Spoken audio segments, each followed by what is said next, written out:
yaadamne haakima dhayne jechuurra garaabaa jimaa walitti qabne aboo rabbi si haa fayyisu yoo jenne irra nu jirti nu haakime yoo rabbiin ta'a. Kudhanii na affananii maatii tiyyatti wallaahi haga edda bulee anitti himintu jira. An kun asxeetana fuudhanii kifla xooritti na hidhan. Akkam jirtu daawwattoota keenya kabajamoo oduu hawwituu guyyaa irraa gurra isin buusuuf deebinee dhufnee jira. Akkuma beeksisa mata duree irratti argaa jirtan hiriirri guddaan kun Harargee Bahaa keessatti kan geggeeffamaa jiru. Akkasumallee dargaggoon kanatti aanee amma iskiriina irratti argaa jirtan kun milishaa Kadiiree mootummaati. Kan kalee dargaggoo Harargee ajjeese jechuudha. Rasaasa yookaan ulee fi rasaasan kan ajjeese jechuudha. Uleen tumanii gaggabsanii boodara rasaasan lubbuu isaa kan keessaa baasanii jechuudha. Dargaggoon ajjeefamelleen isa kana jechuudha. Kan iskiriina irratti argaa turtan kana jechuudha daawwattoota keenya.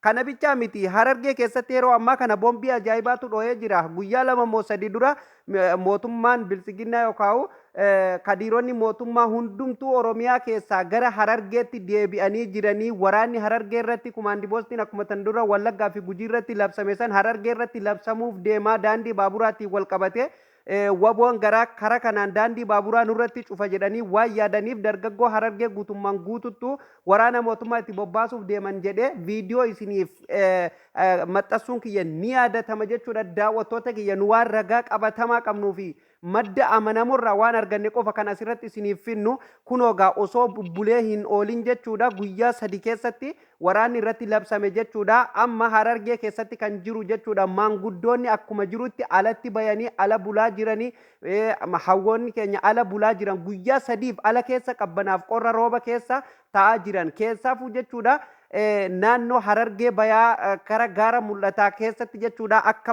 malee waan addaa keessa jira. Kanan gurra isin buusa daawwattoota kiyyaa dargaggoo fi akkasumallee hawwan qeerroo fi qarreen Harargee rakkoo hagana hin jedhamne keessa jirti. Akkuma isin irratti argaa jirtan kun manguddichi kun maal akka jedhaa jirullee viidiyoolee isiniin dhaggeessisa daawwattoota keenya baga irra deebiin gara chaanala keenyaa dhuftanii namoonni haaraa taatan sabskiraayib godhaa miseensa maatii keenyaa ta'a guyyaa guyyaan oduu oowwitu akkasumallee Oromoof Oromiyaa irratti ta'u hundumaa dhaga'uu barbaadan filannoo keessan chaanala Oromaan godhatu hin dagatina viidiyoo laayikii godhaa daawwattoota keenya kabajamoo jalqaba irratti mee viidiyoo kana ilaallee walitti deebina viidiyoon kun hiriira guddaa Harargee keessatti geggeeffamaa jiru yeroo ammaa kana jechuudha kanaafuu mee hiriira kanallee ilaallee waan manguddoonni Harargee kun jedhanillee daawwannee jechuudha yaada keenyallee reaaktii irratti godhaa deemna yaada keessan komentii jala kaa'uu hin dagatina viidiyoo kana hedduu garaa nama nyaata ilaallee walitti deebina viidiyoo gurbaa kalee du'eetii jechuudha kan milishaan Kadiiree mootummaa ajjeeftee jechuudha.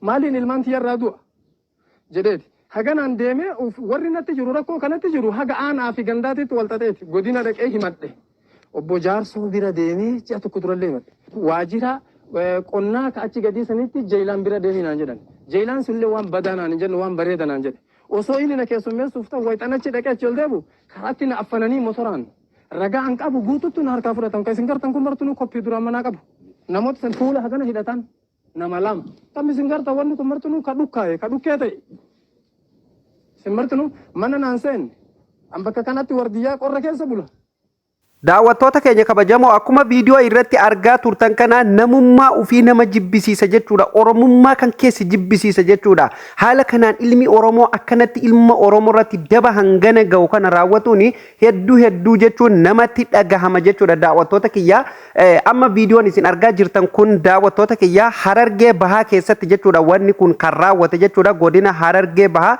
aanaa Baddannoo Araddaa Doddotaa Moojoo keessatti dargaggoo Abdoo Ahmad Ibroo milishaan yeroo ajjeeftuutti ummanni haala kanaan itti bahee irratti booyaa irratti gadoodaa jira jechuudha. Daawwattoota keenya kabajamoo hedduu namatti dhagahama jechuudha.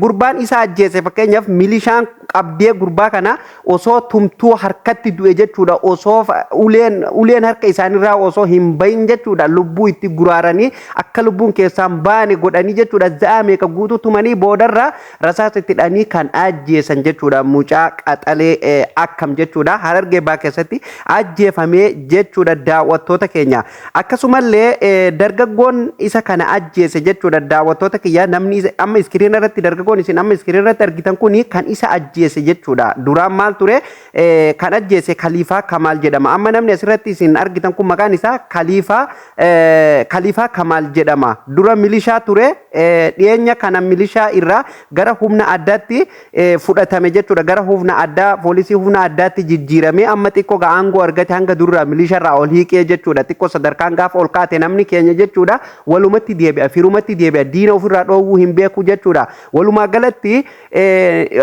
gurbaa viidiyoon isaa kalee xiinxalaa siyaasaa Jawaar Mohammad birallee dhaqqabdee jirti. Viidiyoon sun daawwattoota keenya namoonni miskiinirraa bu'aa jiru kuni namni achitti du'e suni kan ajjeese nama amma isin iskiriina irratti argitan kana jechuudha. Maqaan isaa Khaliifaa Kamaal nama jedhamu jechuudha. Duraan milishaa ture amma gara humna addaatti kan ol siiqee jechuudha. Daawwattoota keenya hedduu nama gaddisiisa haala kanaan jechuudha. Uummanni keenya rakkatee amma manguddoon asirratti isin iskiriina irratti argitan kan reefuun tana haasa'ee dabarfate kun jechuudha.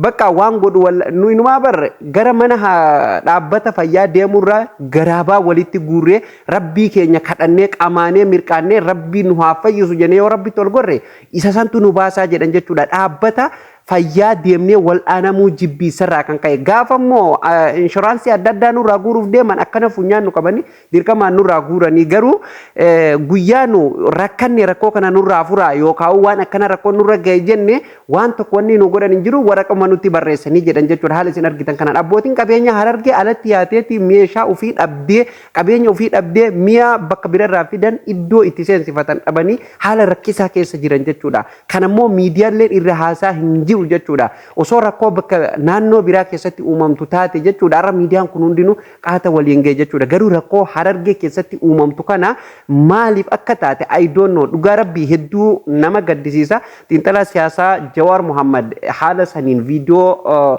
gaggabaabolee namni itti erge gara miidiyaa isaatiin saaxilaa jira jechuudha. Kuni waan gaariidha jechuudha. Kana qofaa miti daawwattoota keenya fakkeenyaaf Oromiyaa keessatti Harargeen alatti fakkeenyaaf daanguma Harargeeti Shawaa Bahaa fudhadha. Shawaa Bahaa yoo fudhanne amma ergaa tokko gabaabaa gara peejii feesbuukaa xiinxala siyaasaa obbo Jawaar Mohammadiin kan maxxane dhattanii dubbisuu illee ni dandeessan jechuudha.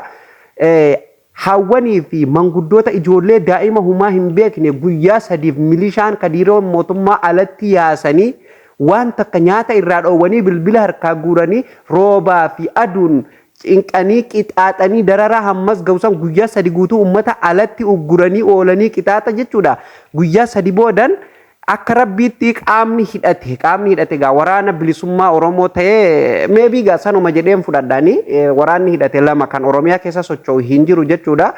Naannoo mataa haraatti jechuudha. Shawaa Bahaa naannoo mataa haraatti jechuudha. Iddoon amma isiniin jedhu kuni itti dhufee qaamni hidhate kun nama saddeet moo nama saddeet akka ergaa naan achirraa dubbisetti jechuudha. Nama saddeet eega ajjeese waraana mootummaarraa milishaa mootummaa sanirraa nama saddeet eega ajjeese boodan uummata harkaa baase jechuudha. Guyyaa saddeet boodan uummanni ka dubbatuu hin dandeenye bishaan irraa dhoowwanii nyaata irraa dhoowwanii maal jechuudha mee kun jechuun kun bar sanyii namaa balleessuu tahamoo dhugaa rabbii hedduu waan nama dhagahamu haala kana keessatti uummanni keenya akkana rakkatee hanga kana hundumaa diinummaa diinni kalee Oromoo irratti hin yaadin har'a immoo ilmaan Oromoo sakaalaa jiran jechuudha. Hedduu keessa namaa kan madeessu jechuudha.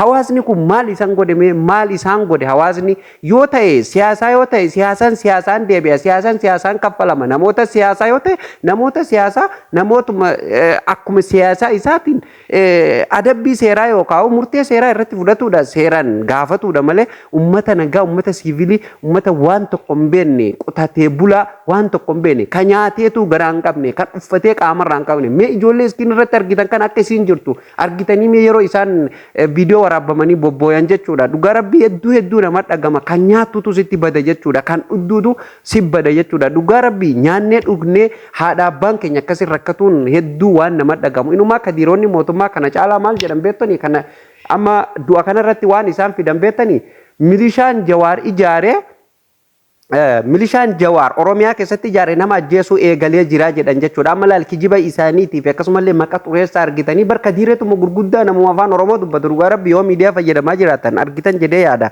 milishaan jawaar ijaare nama ajjeesuu eegalee jira nama fixuu eegalee jira waan jedhamu jechuudha maxxansuu eegalanii jiran jechuudha ufumaa yakka dila sanii irratti raawwatanii amma immoo jawaar maqaa balleessuu barbaadan kanaan jawaar yakkamaa godhuu barbaadanii jechuudha hundumaafuu eenyu akka haqarra jiruu fi eenyu akka haqarra hin jirre rabbiin ni argaa dhugaa rabbii ummata keenya rabbi haa birmatumaaf jenna ispeeshaalii ummanni harargee akka malee rakkoo hamtuu keessa jira miidhamaa jira hanga kana durallee oomisha isaanii akka isaan gabatti hin dhiyeeffamne uguraa turan amma sun xiqqoo furmaata argate jennaan gara lubbuutti deebi'an jechuudha. Ani viidiyoo tokko guyyaa 3 moo 4 dura isin maxxansuun kiyya ni yaadatama jechuudha. Waraanni mootummaa guutummaan guutuutu amma gara Harargee irratti bobbaafamuuf deema oduun jettu warruma mootummaa keessaa harka keenya oduun kun geessee jirti waan jedhamu isin maxxansee ture. Sababa waraanni Harargee irratti labsamuuf deemullee hundumaayyuu jechuudha waliin viidiyoo isin maxxansuun kiyya ni yaadatama jechuudha. Osoo oolee hin bulin kunoo torbaanu otoo hin gayini ajjechaan mataan mul'atee jira. Hiriirri ummataatis gadi dhooyee jira. Kanarratti xiinxalaan siyaasaa Jawaar Siraaj Muhammad illeen rakkoo milishaan ummata keenya irraan gahaa jirtu kana qolatuuf ummanni keenya tokkummaan akka qabsaa'uu qabuu fi tokkummaan akka falmatuu qabullee jechuudha. Ergaa isaa dabarsee jira jechuudha daawwattoota keenya. Kanaaf gaa ummatni Harargee akka malee miidhamaa jira. Waraana bilisummaa Oromootiin dabalatee jechuudha. Rakkoo kana hundaa Harargee keessatti amma wanni mootummaan akkanatti irratti xiyyeeffatee akkuma kana dura isiniif gabaasaa turre jechuudha. Waraana bilisummaa Oromoo Harargee keessatti baay'ataa jira. Akka duraaniitiin daran kan duraa Wallagga keessa ture amma Wallagga keessaa dhabamsiisnee jirra. Osoo hin dhabamsiisin jedhanii beekadha kanallee waraanni bilisummaa Oromoo dhabamulleef hin taa'u Harargee keessatti kan duriin daran Wallaggaan daran babal'ataa jira, saaraa jira, gabbataa jira. Kanaafuu waraanni bilisummaa Oromoo gaafa dhufee Harargee qabatee daandiin baaburaa ni cufamaa Harargee keessa darba waan ta'eef jechuudha ni cufamaa gaafa san immoo Finfinneen rakkatuu mala waan ta'eef uummanni Finfinnee nurratti kaanan nu nyaata kanaaf immoo waa hedduutu uumama jedhanii jechuudha jalqaba uummata kana waraana hularratti ramaduu qabna jedhanii jechuudha waraanni akka jirutti gara Harargee deebi'ee jira dawwalaa gaafadha akkuma kan dura isiniif gabaasee ture maatima keessan gaafadha maatima irraa dhalatta nama biraa dhiisati waraanni hularra jira hularra halkan kabiraati guyyaa waraana mootummaati jechuudha daawwattoota kiyya amma inumaa maal godhan beektanii gara kurfaa callee Harargee keessatti jechuudha ni beektan jedhee yaada akkamitti barcaa nuuf Finfinne milishaadha beekadha kunneen akkamitti barcaa nuuf Finfinne akkamitti hojjaa nutti fiduu ooltan akkamitti nyaata nutti fiduu ooltan jedhanii ummata qixaaxanii horii fi waan isaan qaban jechuudha dhugaa rabbi qixaaxa hammana hin jedhamne gurrarratti qixaaxaa jiranii jechuudha namni nyaata milishaan hooqee kana dhufe milishaatti hin finne qixaaxa arra obboleettiin tante yoo si bira dhufte milishaa beeksifte deemte arra obboleettii jenna bira dhufe jee bar dhugaa rabbi Harargee rakkoo hammana hin jedhamne keessa jirti jechuudha namni illee quba hin qabu hundaafuu rabbi haa birmatu jenna daawwattoota keenya oduun ammaaf nu geesse kanuma daawwattoota kiyya jala buunee waan jira hundaayyuu jechuudha Harargee qofa osoo hin taane kutaa Oromiyaa hunda keessatti waan raawwatamu guyyaa guyyaan jala buunee kan isiniif qindeessinee kan isiniif dhiyeessinu ta'a madda amanamoo qofarraa waan dhugarratti hundaa'e qabannee kan isiniif dhaanaan ta'a guyyaa guyyaan daawwattoota keenya marree isinillee guyyaa guyyaan waan Oromoof Oromiyaa irratti raawwatamu kamiyyuu dhaga'uu barbaadan filannoo keessan chaanaala Oromaan godhadhaa sabiskiraayib godhadhaati guyyaa guyyaan hordofuu hin dagatinaa viidiyoo laayikii godha yaada viidiyoo irraa isinitti mul'ate komentii jalatti barreessuu hin dagatinaa daawwattoota keenya sagantaan keenya kanarraa asumarratti goolabama sagantaa itti aanuun hamma walitti deebinutti nagaa ta'a.